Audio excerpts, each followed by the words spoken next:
Welcome back to Learn Astrology with Mary. My name's Mary English, and today we've got a fantastic guest.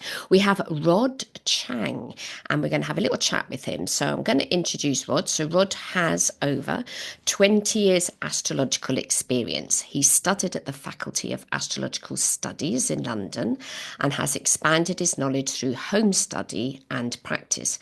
He specialises in mundane astrology and favours a humanistic approach to astrology. He's taught Western astrology in Mandarin for over 10 years and has authored 7 astrology textbooks in Chinese. Rod has also been the in-house astrologer on 3 seasons on a popular daytime TV show in Taiwan. Since 2015, he's spoken at several international conferences in Poland, the UK, and most recently 2016 Australia, beg your pardon, FAA International Astrology Conference, and he's co-founded the Academy of Astrology opening in Taiwan and Hong Kong before expanding into China and Japan. He's also the founder of the newly launched Academy of Astrology UK, bringing AOA to English-speaking students of astrology. He is also a trustee of the Astrological Association of Great Britain. Welcome, Rod. Thank you very much for joining us today. Hi, Mary. So I want to know a little bit about how you even got into astrology to start with. So where did it start for you? Take me right back to the beginning. Okay, right from beginning is about I think it's the family background, my childhood. My father, he was a kind of amateur, like call um, amateur Chinese astrologer. Hmm. So he loved so-called Chinese astrology. And in his spare time, I remember he always trying to delineate chart for relative or some client. But that is totally very different. I think even today, I will not call it astrology, but it's kind of a divination art Hmm. that have an idea about the stars, but in the way calculation and it's not exactly calculation, the exact star in the sky. Hmm. So that was very interesting in China, Taiwan, Hong Kong, very popular in Asian culture, very popular called 紫微斗数, which all the name are the stars, but they when you have a chart, it look like a astrological chart, 12 house, Yeah. but nothing nothing really related to the stars or planet in the sky. Oh, okay. Uh-huh. So that's very interesting, but a lot of people thought that is a astrology anyway. But and he also has a whole series of books. He read a whole series of books about all the different divination art in the world. So I was picked up from the tarot card when I was 12 years old, Wow. and then astrology, like sun sign astrology. And another thing was in Taiwan, so-called astrology or sun sign astrology was super popular while I grew up. There was a program in the radio station, and then soon you can see them on the TV. So I was like, I'm into astrology, and I used to be very shy, so I lack of a so so-called social skill. Hmm. But astrology gave me a little bit more confidence and created some dialogue opportunity with my classmates. Yeah, so that become slowly. I'm more and more into astrology. Then I started to grab book from library to learn how to calculate the chart. Like the first book was Parker's Astrology. Oh, For Parker's. a Yeah, lot yeah. of I haven't yeah, actually read yeah, it. I know it's very famous, but can you believe this? I'm yeah. so naughty. I haven't read it. And he just passed recently as well. Yes, yes, Yes. and I was so lucky. I met him in Australia. And you can imagine Oh, how I was excited, how I react. yeah. Yeah, when I saw them. Yeah, Superstar. Ah. yeah, yeah, So you had a lot of divination going on when you were younger. Yes. I mean, because in Chinese astrology, they have the whole year, because I think I'm a metal rat.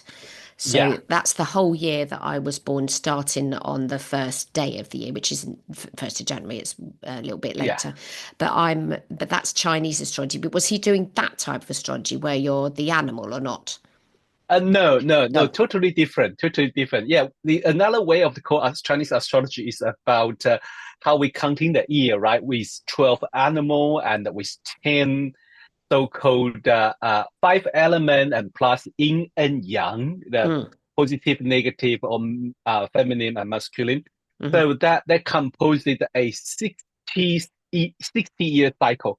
That is totally 60-year 60. cycle. And that was Uh, very interesting. Yeah, that is kind of part of a um, Chinese divination art that I only know surface. mm. But the way my father practices is really a way of a divination art that look like astrology. Maybe they have an influence from so-called a Vedic way to calculate those like Okay. harmonic and you move the things around. Maybe Yeah. I don't know. I really have no study yet. Yeah. Yeah, because Vedic astrology again is very different to Western astrology because they're doing the location of the stars, whilst we're doing the Yeah. planets, and we got the precession of the equinoxes and blah de blah de blah. Yes. Yeah. So how did you get to study then? So how did that even manifest? So so were you still in Taiwan when you decided to Yes. go to the faculty? Oh, so you must have been on an aeroplane all the time. No, no, no, no, no. Okay, let me explain. I was beginning with the self-taught, so Parker's astrology, and so I owed a few books from our dear friend John, who used to run the Midheaven bookshop. Back Yes. to 1997, I owed a whole series, a lot of book, asked him to send me to Taiwan before I come to UK. Hmm. And then that kind of self-taught and learning the whole astrology with it's like the only way you learn astrology, all Yeah. those book. Yeah. Hmm. And then finally, well, in year 2003, I finally come to UK. I first went to France, get my Hmm. MA degree in France. And Oh, then blimey, what I did you? I decided didn't know you got an MA. Stop. What have you got an MA in? sociology. Sociology. Oh, Yeah, interesting. Okay. the interesting way I finally chose sociology was because just few years before I went to France, a there was a French astrologer. He gained his sociology degree Hmm. with the astrology theme about the study astrology's impact in society. So Mm. I was like, oh, maybe I should also pursue this knowledge about the sociology. That's why I went to France, study sociology, and get an MA degree there. And then I finally say, well, you know what? Nothing else to do. I finished my MA degree. What should I do? And I say, I'm still an astrologer, and I love astrology. I want to take this as my career. Hmm. So I say, why not while I'm in Europe, really pursue some profound solid knowledge about astrology. Then I finally say, okay, let me go to, faculty because most people in Europe know that is the one of the great school in astrology. And I was so happy I came here and I met so many my mentor and tutors. Like I learned from them. Yeah, that Oh, really changed cool. my life. Yeah. And so, did you teach at the faculty as well?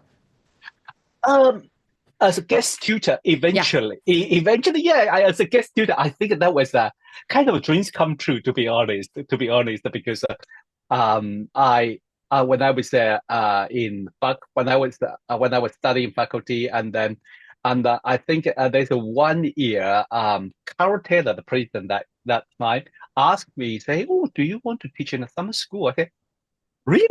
Hmm. I was so excited and I said yes. I was so nervous. I was so nervous that year.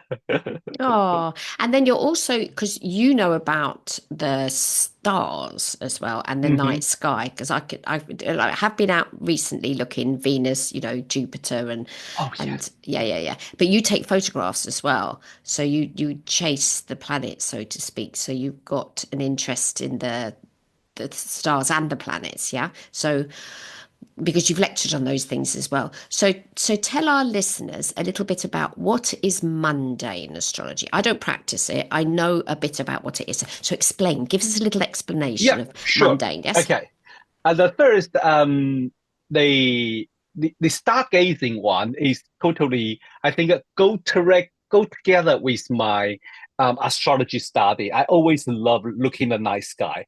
Mm. And then I was like, there a few times I wondering, just like, say, what is that stars? And some people would say, you are an astrologer. Why you don't know what star it is? I think, oh, shame on myself. I should know.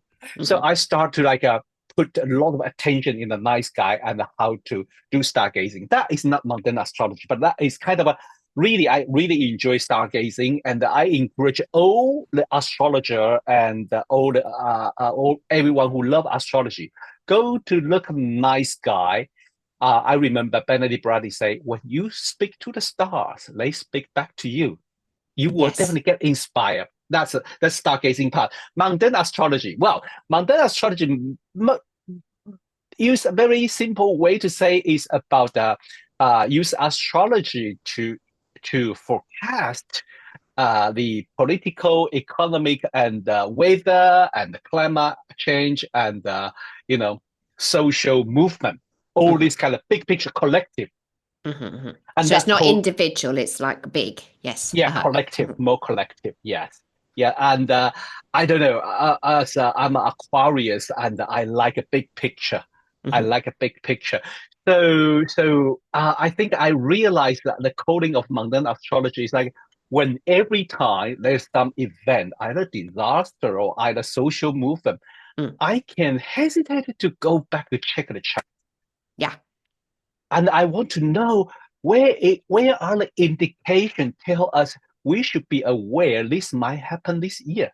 And Mm. that kind of slowly, I think I realized, oh my God, I even when people talking about famous people, Hmm. some event happened to them, I'm kind of a yeah, that's their personal life. That's me.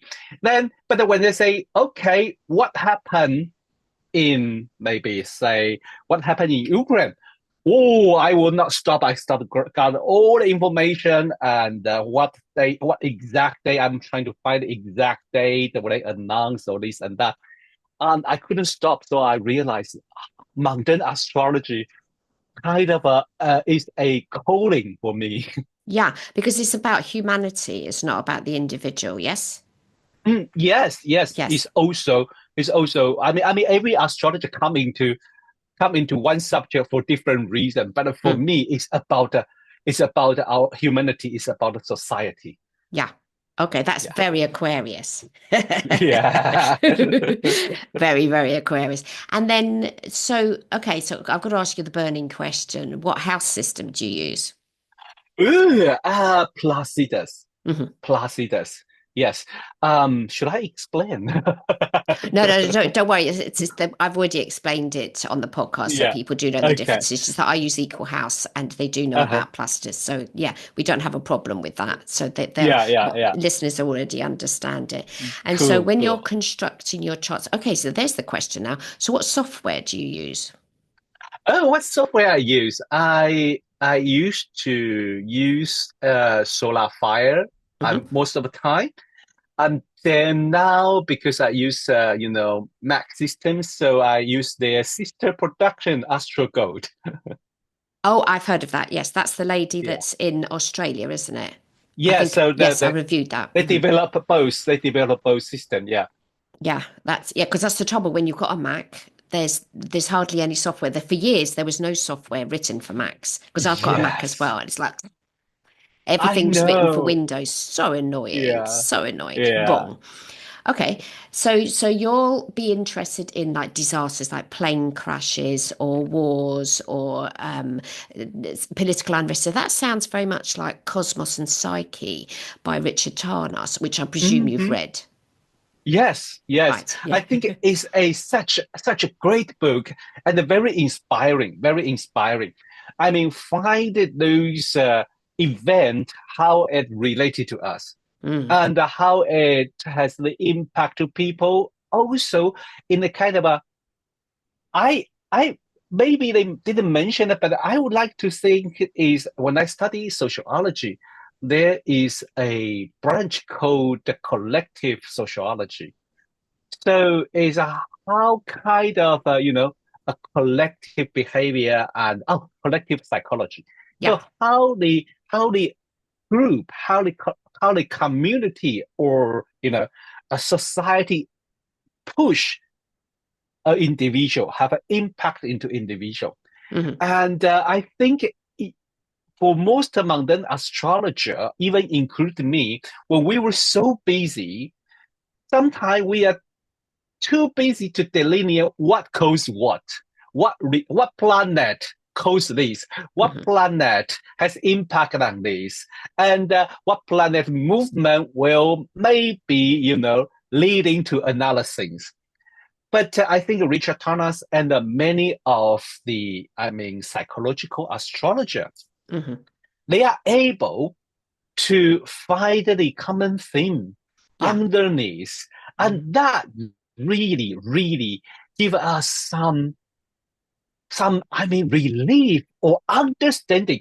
Well, let me give you an example. Our dear colleague Alejo Lopez, Yeah. he's like my brother, and then we work very intensive together. A couple of weeks ago, I invited him to give a webinar to my school, and then because I is we he was about talking about Neptune Saturn conjunction in the Aries, Hmm. but as he's a Jungian psychological training, he is able to find a deep layer theme behind. If I was going to talk, I would talk about, Neptune is dream, the Saturn is a realization. You make your dreams come true, or Neptune's bubble, you crush the bubble. All these kind of things easy to say, but he kind of go very very deep to find the meaning of ending and the grief. I was like, wow, I still need those training, like Hmm. Richard Tanas and those people who deep into the psychology and can offer something that it's quite powerful. So yes, um, I really highly recommend about the Rick Tanas. That book is amazing, It and is incredible. You get halfway through it and you think, crikey, that really does relate. The aspects between the outer planets, and then we got revolutions and wars and the hippie yes, era and whatever. You think, woo, it is yes, quite incredible. And it went as far as it was made into a film at one point as well, which I yes, did watch, yeah, which was very, very interesting. So indeed. so how do you cope with having a moon in Gemini? So moon in Gemini, because I've got one as well. How do you Yeah, cope with your moon in Gemini? Because moon in Gemini wants a lot of change. Like you have had a lot of change, yeah. So what I do. happens? What happens if you don't have that change? Ooh, Right. I couldn't imagine that. I couldn't imagine that. I think it's changed all the time. Change happen all the time. Mm. So if I am not allowed, I don't know. I maybe will try to find some creative way. Mhm. Yeah, I will try to find some creative way in the tiny thing in the daily life. Mm. Maybe maybe how I make my tea, or maybe Yeah. just change the way I drink my tea, or Mhm. change different tea, or maybe I think I will always trying to like it's not big change, it's Mm. tiny small things. If Mm. Because in another way, I have my sun in Aquarius and Venus in Aquarius. Mm. So I also have that routine, make me feel secure and comfortable. Yeah. But my moon in Gemini requires you need to have little bit change. You need to do something different. Mm. Yeah. So I think that moon in Gemini will come spontaneous Yeah. and invite me to maybe kind of make some creative change in the daily life. Most likely, I think I like cooking and I like food. So I always try to, change a little bit of things like that. That's very important for Gemini to have lots of change, not Yeah. constant change, but change that you're doing yourself, not having other people change what you're doing, but the change that needs Mm, to come from within. Like if you're yes. if you came back to your house one day and it wasn't there, that would be a horrible sort of change, you know. But you Yeah. making those changes yourself. And then also you've got Mercury in Pisces. Okay. Yes. So Sun sign Aquarius, Mercury Pisces. Mercury Pisces is very into the mystical and the weird and wonderful and stuff, which astrology ticks that box beautifully. Um, but you know, I was sort of thinking, you've got Mercury in Pisces. How did you learn so much and get to an? Because I've got Mercury in Pisces, but mine's retrograde, and I was sort of thinking, it's a planet. It's a planet in a sign that probably doesn't like studying, unless there's something else in the chart that's going to allow that to happen. So, what would you say in your chart allowed you, Okay. yeah, to do the studies? I think it's not only Mercury in Pisces. I agree. When I was kids, I couldn't deal homework. I couldn't deal the class things, the learning in the class. Hmm. That is really, really torturing my Mercury in Pisces. Mm, I think when I grew up, I find that the subject that I'm into it, history, literature, psychology, astrology mm. mostly. And I think astrology is meant to be because nearly everything I study, if they related to astrology, I'm into it. Like when I go to study history, I tell my professor say I want to study in that time they don't want to call it the Middle East. They call it West Asia history, include Babylonian, beginning from Babylonia. I said I want to focus on that area. Mm, mm, mm. And why not many people want to do that? I couldn't dare. I couldn't dare. I wouldn't dare to tell them say because So astrology. Anyway, astrology. so in my chart, I have Mercury in Pisces. He's on a T square with a Saturn in Gemini and Neptune in Sagittarius. Oh, yes. So Okay. Yes. so that kind of a why little bit. I think Mercury and the Saturn is a little bit wild old, but that T square I think hold me, you Mm, know, when I'm into something mm. or when I feel crazy about something, they really just like anchor me. That Saturn anchor me. Say, okay, do some work here. Yeah, yeah, yeah. I mean, it's Saturn is definitely like, and you've got yours in Gemini as well. I mean, it's nowhere near your moon; it's not conjunct, but the Saturn's in Gemini, and then you've got your Neptune. Yeah, yeah, yeah. Okay, in Sagittarius. So I don't have any Saggy planets, and the only reason I enjoy astrology is I made my learning as easy as possible. I didn't make it complex. My Mercury would have not Amazing. managed it. But my astrology is pretty limited. The majority of astrology I do is one-on-ones with clients, so it's more sort of therapy astrology Mm-hmm. rather than technical astrology. I'm working with people, so that's the Mm-hmm. difference for me. So what house is your sun sign in Placidus? 8 or 7 or 9? Eight. Eight. Eight Okay, it's house. an equal house as well. Okay, so you're secretive. Oh, yes. I find that eighth house in the beginning, I was wondering, I was scared because most people take eighth house as a death. Yeah. Yeah, yeah, and I do, to be honest, I mean, if people who know me in my life, I think there's most of the time, every day, I will take a one moment to think about something related to death. Hmm. Mm. When Yes, I but was a little also bit younger, it's a secret house because I'm married yeah, to somebody with sun in the eighth, and I gave birth to somebody with sun in the eighth. The sun in the eighth is a shy house. It's yeah. not. I mean, I've got Leo ascendant, so I'm just not. I'm just not shy. Okay, forget that. I'm not shy. But you mentioned earlier that you were a shy child. Well, that would be the sun I in the am eighth. very, Mm, yeah. yeah, Uh-huh. yeah. But you've developed over the years. The astrology has allowed you to have the language to be able to speak. Is that right? Yes, I think astrology built up a something I don't even know because Cancer rising and the Sun in eighth house, the Moon in 12th house. So I really, if I can avoid to give a public speech, I would Hmm. very happy to avoid it. But I don't know why. Eventually, I developed a persona. I can show myself in front of TV, national Hmm. TV, and stop Mm. talking, and just you couldn't stop me. I'm just blah blah blah blah blah blah.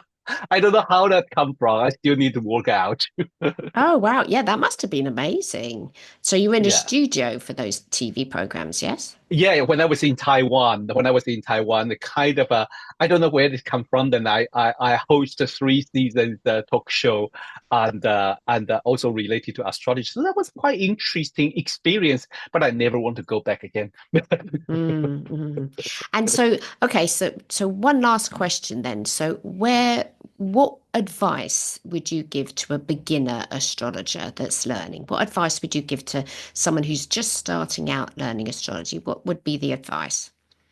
Ooh, wow. I think my boring advice is focus on the basic.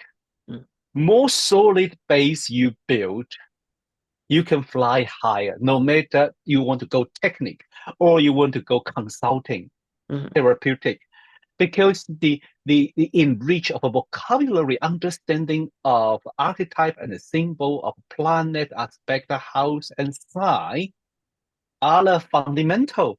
And then with those solid base, you can go anywhere. mm.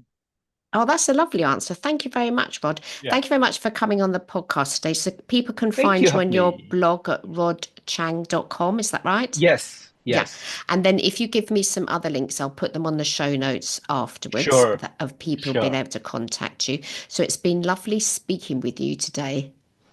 And I'll Thank see you you at very. conference later on this See year. you at the conference. Yes. Thank you, darling. Thank you. Bye.